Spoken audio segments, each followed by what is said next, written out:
Hello again, everyone, and welcome back to Reddit Aliens. I'm John, and as always, thank you so much for being here. Topic, it's gross, let's do it. Doctors of Reddit, what's the most gruesome case you've ever seen?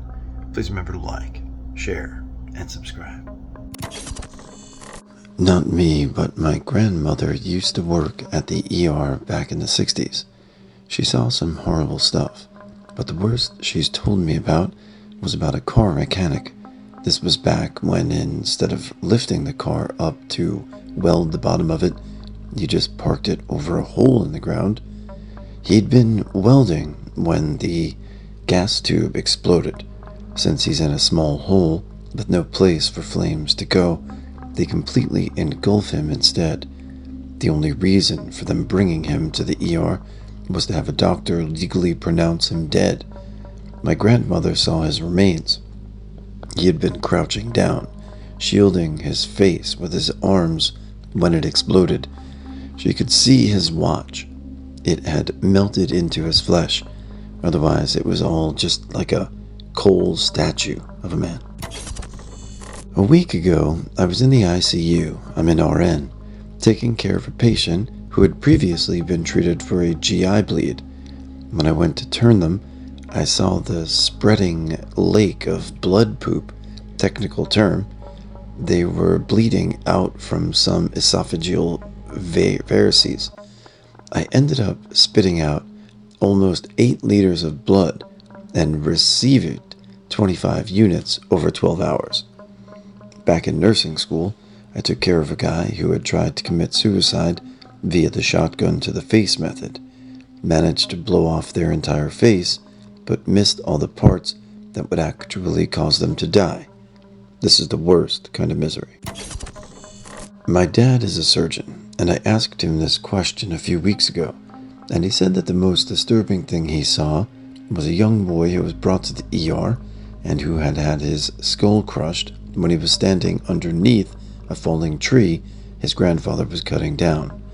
My dad said his head looked like a bruised, mushy, deflated balloon that just barely held the shape of what was once a skull.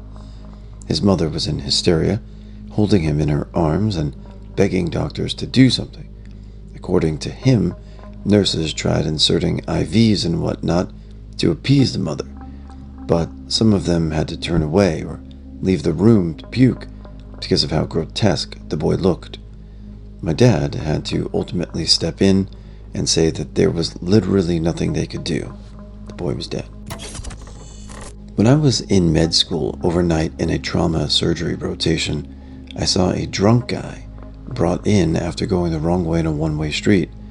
He was on a moped, and a semi was going the right way. The flesh on his leg was almost entirely detached from his bones, from skin to thigh, and he was still drunk and writhing in pain, so that whenever he inadvertently bent his knee, then all the flesh just slugged off, and this skeleton leg would be bent with everything else heaped to the sides. We had to keep his leg held down and straight long enough to wrap up all of it so that it stayed together. Then shoot him to the orthopedic OR to remove the leg. Imagine waking up from a drunken bender to that. I decided to watch the case, and they had me help prep him with antiseptic goop. He was unconscious by now. I vividly recall holding his leg up to try to get the underside of it covered with antiseptic and grabbing his foot to do so, but that his ankle was just so internally destroyed that the floppy joint ignored what it was supposed to do, and the toes of the foot bent back to touch the shin. Kind of surreal. ER doctor here. A couple of months ago, I took care of a homeless man who came in complaining of foot pain. He had noticed a wound on his toe, and some swelling had spread throughout the foot, so he put a sock on it. A few hours later, some drainage had soaked the sock, so he put a sock on top of that sock, and 2 hours later another. It started leaking more, so he put a plastic bag around those socks, and then a sneaker on top of that. When the leaking continued, there was a hole in the bag, and the shoe was saturated, he added another bag, and when that bag started leaking from a hole, he decided it was time to get evaluated. With masks and gowns on, we removed each layer of his onion, somehow resisting the urge to vomit as the smell was overwhelming. When we finally got to removing the last sock, we exposed his foot, which was entirely gangrenous. GIS, wet gangrene, if you'd like. And then his pinky toe fell off, hanging by the thread of tissue. I felt really bad for this guy, and he kept apologizing. He didn't want to come because he was embarrassed that he let things go this long without evaluation. We offered him a mask, which he refused because it was his mess, and if we had to deal with it in his mind, he should too. My first ever Monday morning, third day as a practicing doctor, the patient I was clerking asked for a bedpan to go number 2. I asked the nurse to help him as I was about to refer him upstairs. Next thing I know, the cubicle alarm is going off. I run through the door and find the patient collapsed unconscious, half on, half off the commode, and trust me, there is no exaggeration. Both the nurse and the entire room covered in blood and liquid shit. We later estimated that there was probably around 3 liters in total. Best part? The nurse didn't freak out in the slightest. She just stood there, looked at me, and said, "Welcome to A&E." I'm relating the story of an acquaintance. I'm 99% sure he's not a Reddit user. He was a fireman, and they responded to the scene of an accident where a woman was speeding and went off the road and hit a tree or something. The car caught fire, and the woman was pinned. They were trying to get her out, but they weren't able to. She was burning alive, and she begged him to kill her. He said if he'd had a gun, he would have. She died before they could get the jaws of life on scene. He said he quit within about a month of that. He still gets nightmares about it 10 or so years later. When I was a junior neurosurgery resident, I was called to the ED for a 30-ish-year-old male who ran his motorcycle headfirst into the telephone pole while intoxicated. ETOH was 200 plus. No helmet, of course. His face was smashed beyond recognition. How the medics got him intubated into the field, I have no idea. But when I saw him in the trauma bay, he had a frontal open skull fracture down to his orbit. He had such severe brain swelling that a pulped brain was oozing out from the fractured down through his orbit. He had brains leaking around his eye. We took him to the OR right away to decompress him. After 2 cranial operations and 3 months in the hospital, he went home. South Africa. At the Baragwanath Hospital ER, a lady was brought in who fell feet first into a meat grinder at the factory she was working at. Luckily for her, the machine stopped around 3/4 of the way up her thigh from congestion, and there was someone trained in first aid on site who was able to tie some spare overalls just above the wound to stop further bleeding. The poor guy also brought all of the mixture of chopped beef and what was left of her lower limbs, also resembling chopped beef, in a bucket. Sadly, the surgeons weren't able to reattach the spaghetti limb. She survived, and as far as I know, she's doing just fine, aside from the disability. A friend of mine is a paramedic, and one night he went to a call for a pretty gruesome car accident with the people thrown from the vehicle.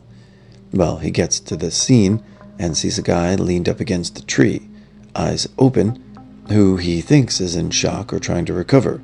He goes up to the guy and starts hitting him on the chest to see if he can get a response, while shouting, "Hey buddy, you okay?" It took him a minute to realize he was actually smacking the guy on the back, not his chest. Trigger warning, stillbirth. I didn't mean to upset anyone with this post. I finally felt like discussing it for the first time ever.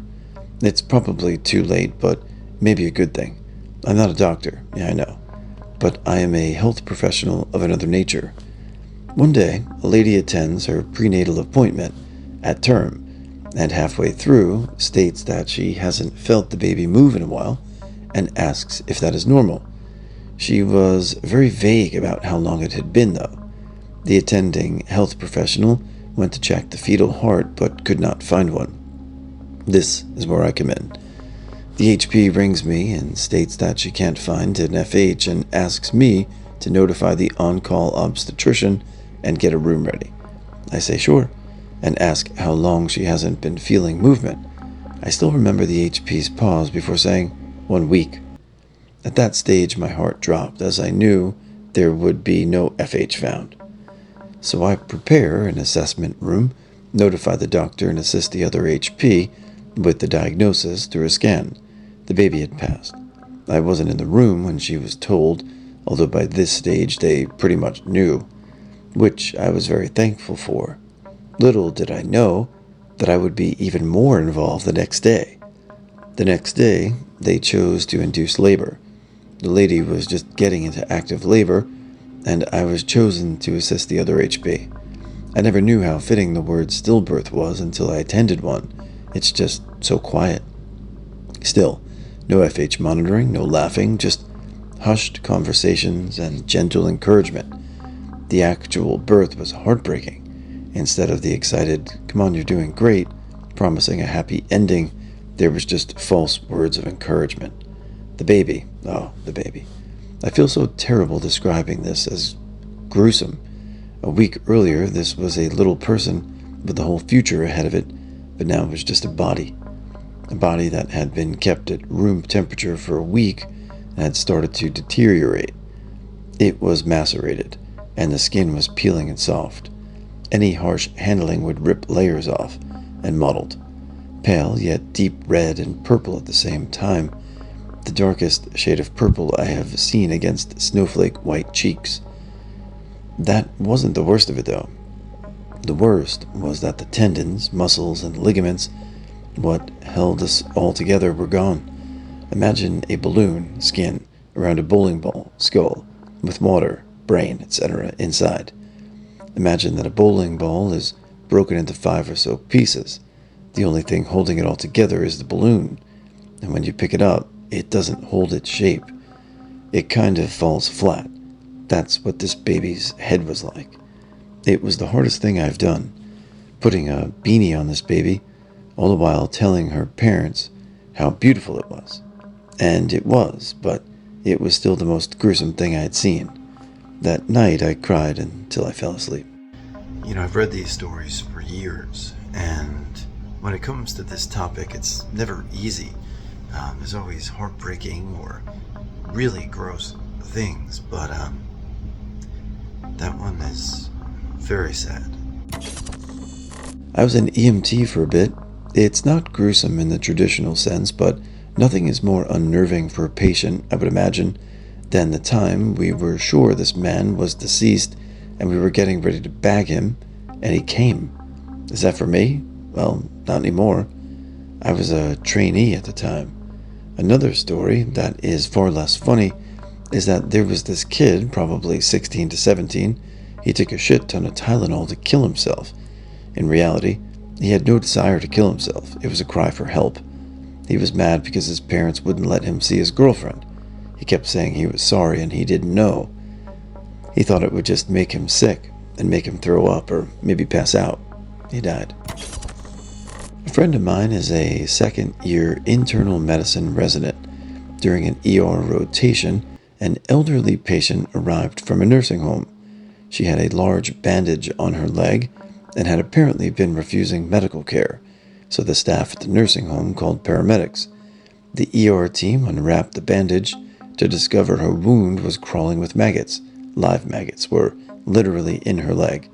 I'm told, and I know this sounds unbelievable, but my friend had no reason to make this up, that the doctors actually wrapped her leg in raw bacon, and the maggots all moved from her tissue to the bacon, and then the doctors were able to remove all the maggots by lifting off the bacon. Part of getting an EMT license in my state is working 10 hours in an ER. When I did mine at the age of 18, a guy came in with an infection in his foot. Based on the smell, the doctors, nurse, and I put on full hazmat suits and Vicks under the nose. Go in to see the guy. He says he had a cut and put an ace bandage on it every day thinking it would get better. He would put a new bandage on every day, but he didn't take the old one off, just put a new one on for a month. The doctor had to get the saw used to remove a cast to cut the calf muscle when with it. When they removed the bandages, his entire calf... I'll read this again. Part of getting an EMT license in my state is working 10 hours in an ER. When I did mine at the age of 18, a guy came in with an infection in his foot. Based on the smell, the doctor, nurse, and I put on full hazmat suits and Vicks under the nose. Go in to see the guy. He says he had cut and put an ace bandage on it every day, thinking it would get better. He would put a new bandage on every day, but he didn't take the old one off, just put a new one on for a month. The doctor had to get the saw used to remove a cast to cut the thing off. When they removed the bandage, his entire calf muscle came with it. I had to hold the bucket for the blood while the nurse went to get an orthopedist. The guy was shocked when the orthopedist came in and told him that he was going upstairs to have the leg removed.